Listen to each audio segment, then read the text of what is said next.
செப்பரும் கல்வியும் செல்வமும் வீரமும் முப்பெரும் தேவியர் அருள்வதென்றோ புகழ் மேவிட வாழ்வதும் மேன்மக்களாவதும் தேவியர் மூவரின் கருணை.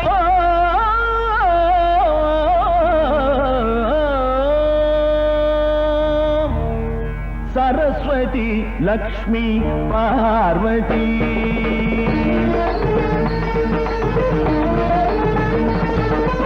சரஸ்வதி லக்ஷ்மி பார்வதி இந்த மூவரின் வசம்தான் மனிதரின் தலைவிதி.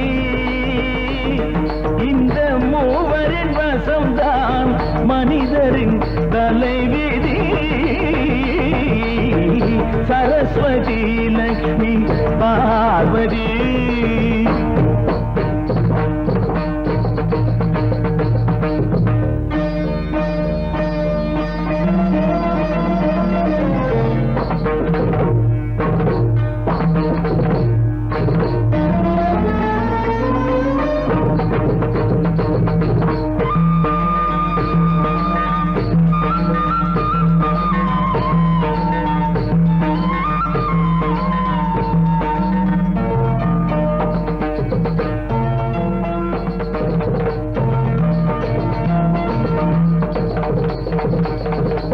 வட்டில் சுமந்து வந்தாள் சோழன் மகள்.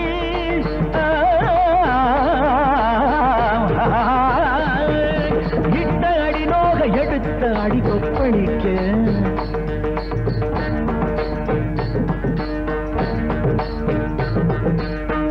வட்டில் சுமந்து வந்தாள் சோழன் மகள். அவள் படிவழகை இசைத்தான் கம்பன் மகன். அவள் குற்றம் களைவதற்கு கூடையிலே கொட்டி கிழங்கு விட்டாள் எங்கள் கலைமகளே. ஒத்த கூத்தன் கவிதை சொல்ல அவை கட்டுப்பட்டதை எழுதி வைத்தாள். கந்த பாடல் வடிவம் கொள்ள அவள் வண்ண செந்தமிழ் உதவி நின்றாள். புத்த கமலம் தன்னில் விளங்கிடுவாள். அடி போற்றும் யாருக்கும் கல்வி வழங்கிடுவாள். சரஸ்வதி லக்ஷ்மி பார்வதி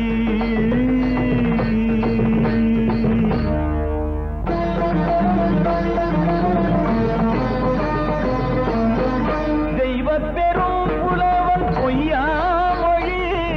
அவன் தாரம் அரசன் பெற்ற வண்ணக்கிளி. தெய்வ பெரும் புலவன் பொய்யாமொழி. அவன் தாரம் அரசன் பெற்ற வண்ணக்கிளி. அவள் செல்வம் பெரிது என்று விரும்பி நின்றாள். உண்ட தலைவனை அதற்காக வசை பொழிந்தாள். சிவகதியின் மானமன்று காத்தது யார்? பொருள் கனகமழை போல வார்த்தது யார்? ஆழிதனில் பிறந்த அலைமகளே, நீ வாழி வாழி எங்கள் திருமகளே. சரஸ்வதி லக்ஷ்மி பார்வதி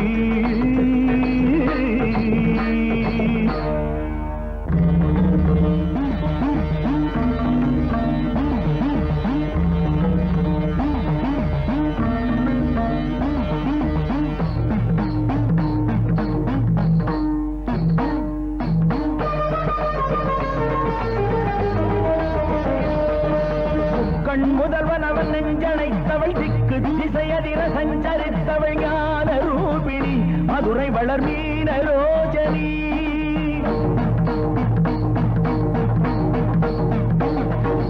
தகதிமியன சிலம்பொலியட நடமிடுபதம் அடியவர் தொழாடும் சூலினி.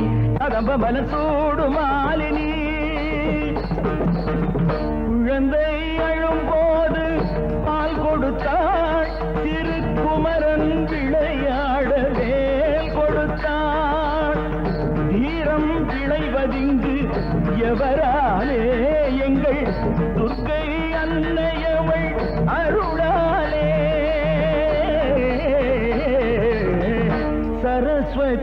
லக்ஷ்மி பார்வதி இந்த மூவரின் வசம்தான் மனிதரின் தலைவிதி.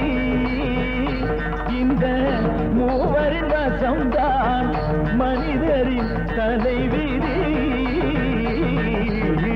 சரஸ்வதி லக்ஷ்மி பார்வதி